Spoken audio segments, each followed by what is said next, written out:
Volatility has a strange way of disguising itself as intensity.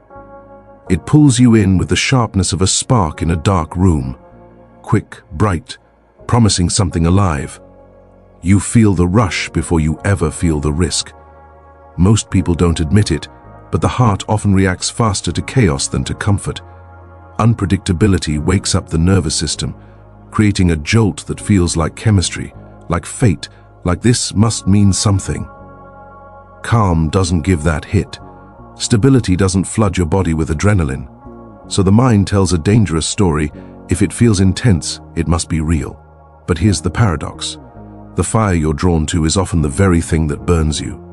Her inconsistency feels exciting. Her emotional swings feel passionate. Her unpredictability feels like depth, when it's really just uncertainty wrapped in allure. So the real question isn't why do I want her? It's why does my body call this chaos love?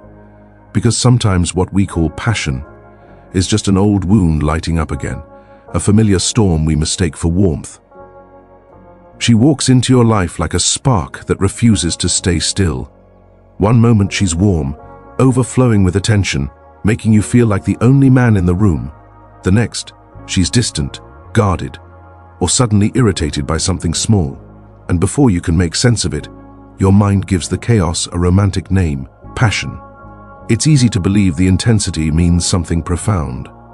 The jealousy feels flattering at first, like proof that you matter. The impulsive affection, the late-night calls, the sudden confessions, the urgent closeness, feels like gravity pulling you towards someone who sees you in a way no one else does.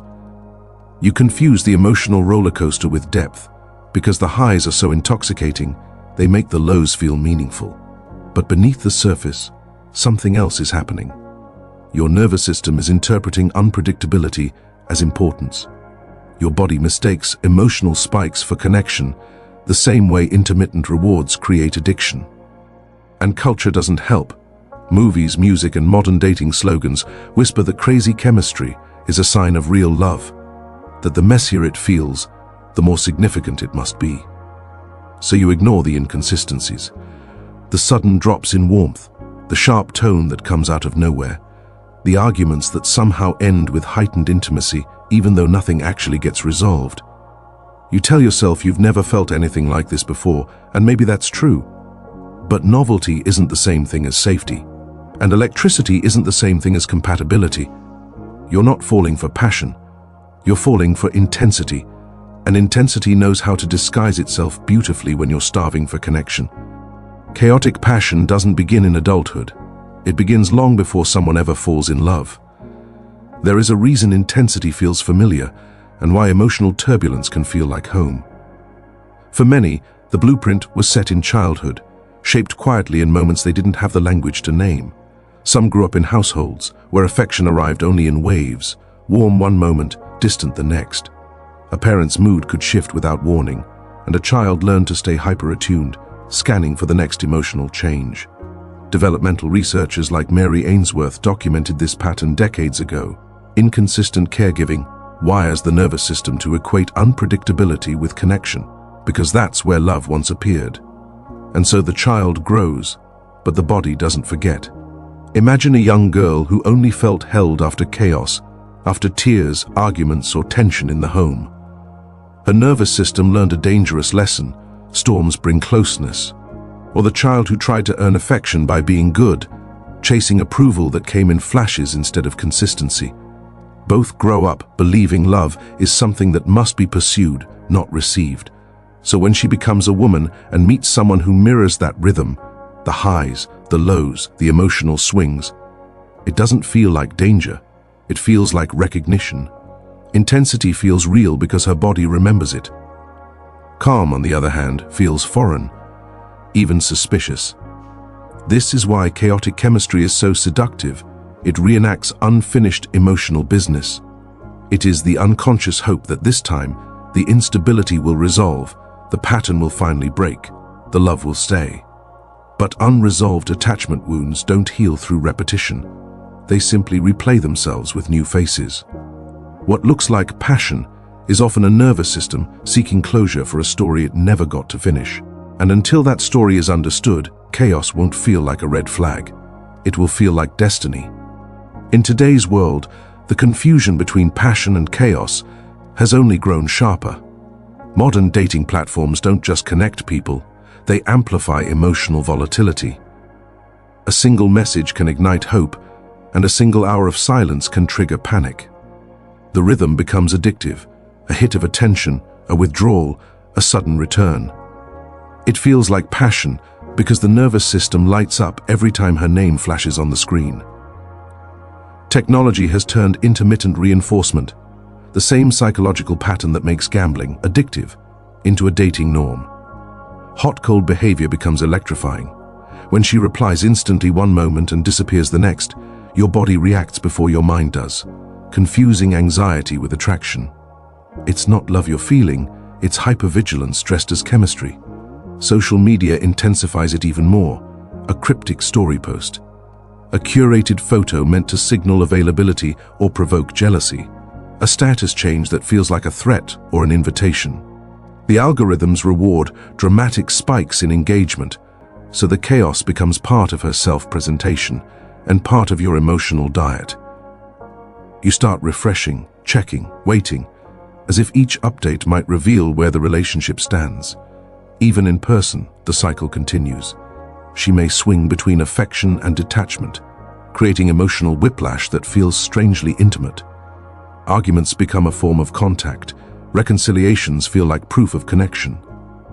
The instability creates a sense of high-stakes relevance, as if surviving each storm means the bond is deepening. What's truly happening is quieter and more painful. Both people are mistaking nervous system activation for emotional depth. The intensity becomes the relationship's identity. Peace feels foreign, almost suspicious. Modern culture doesn't correct this confusion. It reinforces it, glorifying dramatic love stories and ignoring the calm, steady bonds that require no performance. In this landscape, chaos becomes the standard, and genuine intimacy becomes harder to recognize. The noise of modern dating drowns out what healthy connection actually feels like: consistent, warm, and unremarkable in the best possible way. Healing doesn't begin with finding a different kind of woman. It begins with recognizing the difference between what sets your heart on fire and what actually keeps it warm.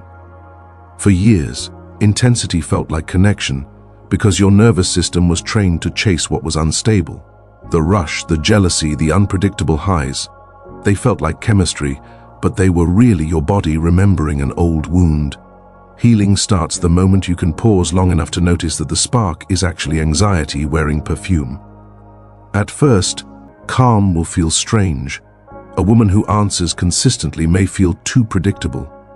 A relationship without emotional whiplash may feel too quiet. That discomfort isn't boredom. It's your system learning a new rhythm. This is where the real work begins. Learning to breathe when your body wants to chase. Learning to stay when your mind wants to catastrophize. Learning to speak when silence used to be your armor. Research on emotional regulation and self-compassion shows that change happens not through force, but through awareness, noticing the tightening in your chest, the impulse to react, the old belief that chaos means love.